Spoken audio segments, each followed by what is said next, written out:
is on expanded form. If you need to review other number forms, pause the video and you can read this slide. This tutorial we're going to do in two parts. The first part is going to review how to write a decimal number in expanded form, like you learned in 4th grade. And then I'm going to show you how to expand that expanded form out even further, and I call that 5th grade expanded form. And then in part 2, I'm going to give you tips on how to figure out the standard form of a number if the number is actually given to you in 5th grade expanded form. So let's get started. Here we have the number 862 and 7/10. We're going to stretch or expand this number out to show the value of each digit. In other words, we're going to show what each digit is worth. Remember that the value of the digit is determined by the place that it's in. So let's start with the 8. It's in the hundreds place, so its value is 800.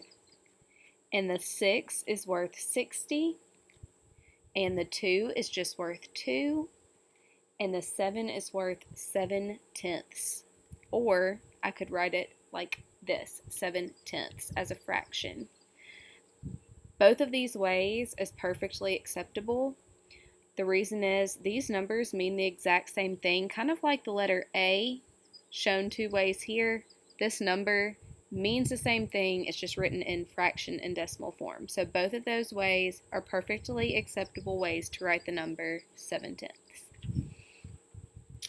Okay, now that we've reviewed expanded form like you've seen it before, let's stretch or expand this number out even further to show where the value of each digit comes from. This will be what I call 5th grade expanded form. So this number, 862 and 7/10, has 8 groups of 100, which is where we get that value.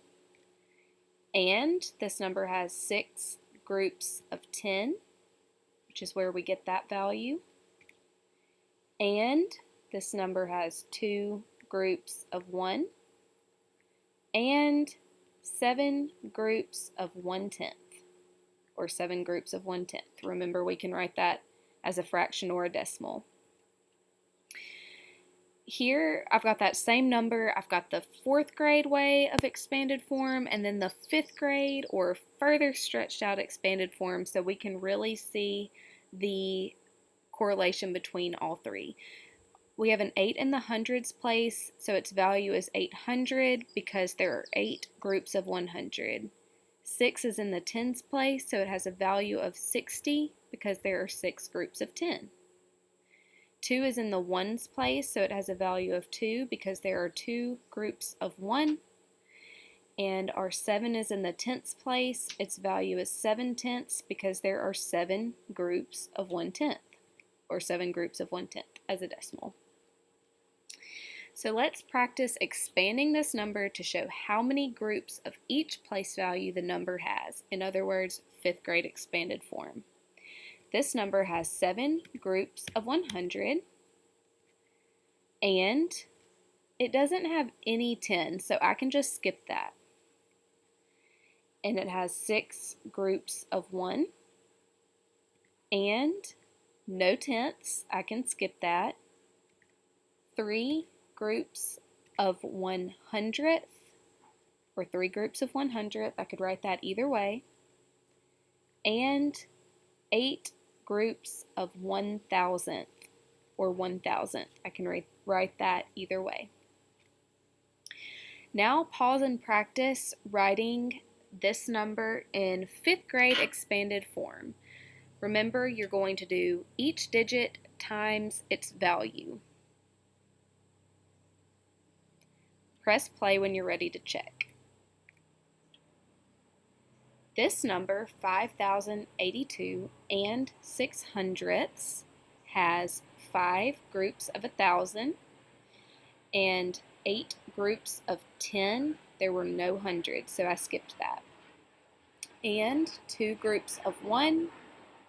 There are no tenths, so I skipped that. And 6 groups of 100th, or 100th. Press play when you're ready to go on to part 2 of the tutorial. Here's part 2. So here we have a number that's written out in 5th grade expanded form. It's a little overwhelming to look at. So how can we figure out the standard form of this number? I like to use parentheses to show how many groups of each place value are in this number, and this makes it less overwhelming to look at for me. If a place value is skipped, that place needs to be held with a 0, and we'll see that in our example when we get started.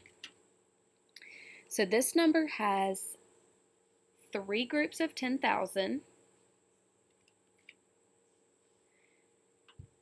and 5 groups of 10. So you'll notice I went from 10,000's place to the tens place.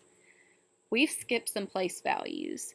So before I put a 5 in the tens place, I really need to fill in the thousands and hundreds place with placeholder zeros. Because those place values were skipped in expanded form, I need to hold their places with zeros. And then I can show that there are 5 tens in this number. There are 7 groups of 1, and there are 9 groups of 1/10, and there are 4 groups of 1,000th. And so you'll notice we skipped a place again. So we need to hold that place, the hundredths place, with a 0 before we put that 4 in the thousandths place. So this expanded form represents the number 30,057 and 904 thousandths. Pause this video to practice finding the standard form of this number that's given in expanded form. To start out, use parentheses to group the amount of each place value, and then use zeros to hold any places of skipped place values. Press play when you're ready to check your answer. Okay, so on this screen, I've already put the parentheses around each digit times its place value. So this number had 9 groups of 1,000, 5 groups of 100, 2 groups of 1. So since the tens place was skipped, I put a 0 to hold that place. And then I put the 2 in the ones place. This number has 8 groups of 1/10 and 6 groups of 1,000th. And so I skipped the hundredths place, and so I held it with a 0 and then put the 6 in the thousandths place. This number is 9,502 and